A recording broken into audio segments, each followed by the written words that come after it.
नमस्कार दोस्तों, स्वागत है आपका मेरे YouTube चैनल पे। तो आज मैं आपको सुनाने जा रही हूँ तिलकुट्टा चौथ की कहानी, संकट चौथ की कहानी। तो चलिए शुरू करते हैं। बोलो चौथ माता की जय, विनायक जी महाराज की जय। दो देवरानी जेठानी थी। जेठानी के बहुत धन था, देवरानी गरीब थी। देवरानी भगवान गणेश जी को बहुत आराधना करती थी। वो अपनी जेठानी के घर रोज आटा पीसने के लिए जाती थी। जिस कपड़े से आटा छानती थी वो कपड़ा उसके घर लाकर पानी में घोल लेती और अपने पति को घोलकर पिला देती। एक दिन देवरानी के बच्चे ने देख लिया। वह अपनी माँ से बोला कि माँ, चाची तो अपने घर से आटे का कपड़ा ले जाकर चाचा जी को घोलकर पिला देती। इस पर जेठानी ने देवरानी को कहा, घर जाओ तो आटे छानने का कपड़ा यहीं रख कर जाया करो। देवरानी ने वैसा ही किया। घर गई तो उसका पति बोला, मुझे चूरन घोलकर पिला दो। देवरानी बोली कि आज उसने आटा छानने का कपड़ा वहीं रख लिया है, इसलिए मेरे पास आपको खिलाने के लिए कुछ भी नहीं है। उस दिन उसके पति ने भूखे मरते गुस्से में होकर उसको लकड़ी ही लकड़ी से मारा। तकदीर से उस दिन चौथ माता का व्रत था। श्री गणेश जी का स्मरण करती हुई वह भूखी ही सो गई। तभी थोड़ी देर बाद गणेश जी ने आकर कहा कि आज तो तिल चौथ है और तो भूखी ही क्यों सो रही है।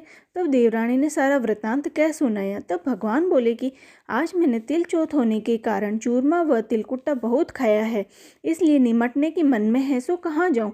वह गुस्से में बोली, महाराज बहुत जगह पड़ी है, चाहे जहाँ चले जाओ। गणेश जी ने सारा घर भर दिया। निमटने जाकर बोले, पूछो कहाँ। तो फिर वह गुस्से में बोले कि मेरा लिलाट पड़ा है, सो पहुँच लो।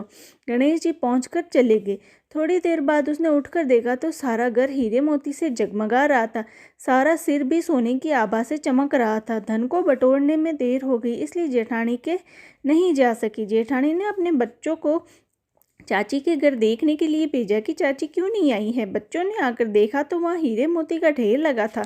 तब बच्चों ने आकर अपनी माता से कहा कि माँ, चाची के तो बहुत धन हो गया। जेठानी भागी भागी अपनी देवरानी के पास आई और पूछा कि इतना धन कैसे हुआ। भोली भाली देवरानी ने सारी घटना सच सच बता दी। इतनी सुनकर जेठानी अपने घर आई और अपने पति से बोली, मुझे लकड़ी लकड़ी से मारो।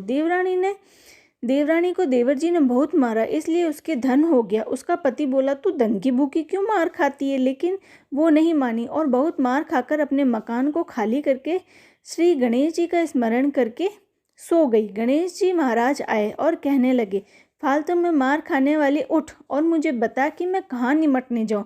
तब वो बोली, मेरी देवरानी के तो छोटा सा मकान था, मेरे तो बहुत बड़ा मकान है, जहाँ इच्छा हो वहीं चले जाओ। और गणेश जी ने निमटना कर लिया। अब बोले, पूछू कहाँ। तो जेठानी बोले कि मेरा लिलाट पड़ा है, पहुँच कर चले जाओ। थोड़ी देर में उसने उठकर देखा तो सारा घर सड़ रहा था और बदबू आ रही थी। तब वो बोली, हे गणेश जी महाराज, आपने मेरे साथ छल कपट किया। देवरानी को तो धन वैभव दिया और मुझे कूड़ा दिया। गणेश जी आए और बोले कि तूने धन की भूखी मार खाई। जेठानी बोली और क्षमा याचना करने लगी, हे महाराज, मुझे तो धन नहीं चाहिए, आप अपना समेटा समेटो। गणेश जी बोले, तेरे धन का आधा देवरानी को दे, तब अपनी माया समेटूंगा। जेठानी ने आधा धन देवरानी को दे दिया, लेकिन एक सुई नहीं दी। तब भगवान ने एक सुई भी देवरानी को दिलवाई। तब भगवान ने अपनी माया समेटी। रिद्धि सिद्धि के दाता गणेश जी महाराज, जैसा आपने जेठानी के साथ किया वैसा किसी के साथ नहीं करना। जैसा देवरानी के भंडार भरा वैसा सभी के भरना। कहने सुनने हुकारा भरने वाले की मनोकामना पूर्ण करना। बोलो गणेश जी महाराज की जय, चौथ माता की जय। इसके बाद विनायक जी की कहानी, उसकी लिंक आपको मेरे डिस्क्रिप्शन में मिल जाएगी।